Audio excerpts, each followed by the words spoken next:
19.2 Population genetics. By the end of this section, you will be able to do the following. Describe the different types of variation in a population. Explain why only natural selection can act upon heritable variation. Describe genetic drift and the bottleneck effect. Explain how each evolutionary force can influence a population's allele frequencies. A population's individuals often display different phenotypes, or express different alleles of a particular gene, which scientists refer to as polymorphisms. We call populations with two or more variations of particular characteristics polymorphic. A number of factors, including the population's genetic structure and the environment, figure 19.3, influence population variation, the distribution of phenotypes among individuals. Understanding phenotypic variation sources in a population is important for determining how a population will evolve in response to different evolutionary pressures. Figure 19.3 The distribution of phenotypes in this litter of kittens illustrates population variation. Credit: Peter Lancer. Genetic variance. Natural selection and some of the other evolutionary forces can only act on heritable traits, namely an organism's genetic code. Because alleles are passed from parent to offspring, those that confer beneficial traits or behaviors may be selected, while deleterious alleles may not. Acquired traits, for the most part, are not heritable. For example, if an athlete works out in the gym every day, building up muscle strength, the athlete's offspring will not necessarily grow up to be a bodybuilder. If there is a genetic basis for the ability to run fast, on the other hand, a parent may pass this to a child. Linked to learning. Before Darwinian evolution became the prevailing theory of the field, French naturalist Jean-Baptiste Lamarck theorized that organisms could inherit acquired traits. While the majority of scientists have not supported this hypothesis, some have recently begun to realize that Lamarck was not completely wrong. Visit this site, http://openstax.org/l/epigenetic, to learn more. Heritability is the fraction of phenotype variation that we can attribute to genetic differences, or genetic variance, among individuals in a population. The greater the heritability of a population's phenotypic variation, the more susceptible it is to the evolutionary forces that act on heritable variation. We call the diversity of alleles and genotypes within a population genetic variance. When scientists are involved in the breeding of a species, such as with animals in zoos and nature preserves, they try to increase a population's genetic variance to preserve as much of the phenotypic diversity as possible. This also helps reduce associated risks of inbreeding, the mating of closely related individuals, which can have the undesirable effect of bringing together deleterious recessive mutations that can cause. 19.2 Population genetics. 471 Abnormalities and susceptibility to disease. For example, a disease that is caused by a rare, recessive allele might exist in a population, but it will only manifest itself when an individual carries two copies of the allele.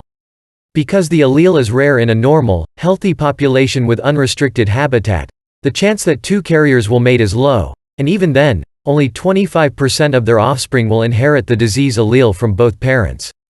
While it is likely to happen at some point, it will not happen frequently enough for natural selection to be able to swiftly eliminate the allele from the population, and as a result, the allele maintains itself at low levels in the gene pool. However, if a family of carriers begins to interbreed with each other, this will dramatically increase the likelihood of two carriers mating and eventually producing diseased offspring, a phenomenon that scientists call inbreeding depression. Changes in allele frequencies that we identify in a population can shed light on how it is evolving. In addition to natural selection, there are other evolutionary forces that could be in play: genetic drift, gene flow, mutation, non-random mating, and environmental variances. Genetic drift. The theory of natural selection stems from the observation that some individuals in a population are more likely to survive longer and have more offspring than others. Thus, they will pass on more of their genes to the next generation. A big, powerful male gorilla, for example, is much more likely than a smaller, weaker one to become the population's silverback, the pack's leader who mates far more than the other males of the group. The pack leader will father more offspring, who share half of his genes, and are likely to also grow bigger and stronger like their father. Over time, the genes for bigger size will increase in frequency in the population, and the population will, as a result, grow larger on average. That is, This would occur if this particular selection pressure, or driving selective force, were the only one acting on the population. In other examples, better camouflage or a stronger resistance to drought might pose a selection pressure. Another way a population's allele and genotype frequencies can change is genetic drift, figure 19.4, which is simply the effect of chance. By chance, some individuals will have more offspring than others, not due to an advantage conferred by some genetically encoded trait, but just because one male happened to be in the right place at the right time, when the receptive female walked by, or because the other one happened to be in the wrong place at the wrong time, when a fox was hunting. 472 Chapter 19. The Evolution of Populations. Access for free at OpenStax.org. Visual connection. Figure 19.4. Genetic drift in a population can lead to eliminating an allele from a population by chance. In this example, rabbits with the brown coat color allele B are dominant over rabbits with the white coat color allele B. In the first generation, the two alleles occur with equal frequency in the population, resulting in P and Q values of 0.5. Only half of the individuals reproduce, resulting in a second generation with P and Q values of 0.7 and 0.3, respectively. Only 2 individuals in the second generation reproduce, and by chance these individuals are homozygous dominant for brown coat color. As a result, in the third generation the recessive B allele is lost. Do you think genetic drift would happen more quickly on an island or on the mainland? Small populations are more susceptible to the forces of genetic drift. Large populations, alternatively, are buffered against the effects of chance. If one individual of a population of 10 individuals happens to die at a young age before it leaves any offspring to the next generation, all of its genes, 1/10 of the population's gene pool, will be suddenly lost. In a population of 100, that's 19.2, population genetics 473, only 1% of the overall gene pool. Therefore, it is much less impactful on the population's genetic structure. Link to learning. Go to this site, http://openstax.org/l/genetic_drift, to watch an animation of random sampling and genetic drift in action. Natural events, such as an earthquake disaster that kills, at random, a large portion of the population, can magnify genetic drift. Known as the bottleneck effect, it results in suddenly wiping out a large portion of the genome, figure 19.5. At once, the survivor's genetic structure becomes the entire population's genetic structure, which may be very different from the pre-disaster population. Figure 19.5. A chance event or catastrophe can reduce the genetic variability within a population. Another scenario in which populations might experience a strong influence of genetic drift is if some portion of the population leaves to start a new population in a new location, or if a physical barrier divides a population. In this situation, those individuals are an unlikely representation of the entire population, which results in the founder effect. The founder effect occurs when the genetic structure changes to match that of the new population's founding fathers and mothers. Researchers believe that the founder effect was a key factor in the genetic history of the Afrikaner population of Dutch settlers in South Africa, as evidenced by mutations that are common in Afrikaners but rare in most other populations.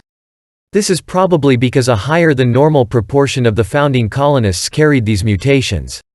As a result, the population expresses unusually high incidences of Huntington's disease, HD, and Fanconi anemia, FA. A genetic disorder known to cause blood marrow and congenital abnormalities, even cancer. 2. Link to learning. Watch this short video to learn more about the founder and bottleneck effects. Click to view content, https://www.openstax.org. Founder_bottle, scientific method connection testing the bottleneck effect question. How do natural disasters affect a population's genetic structure? 2. A. J. Tipping et al.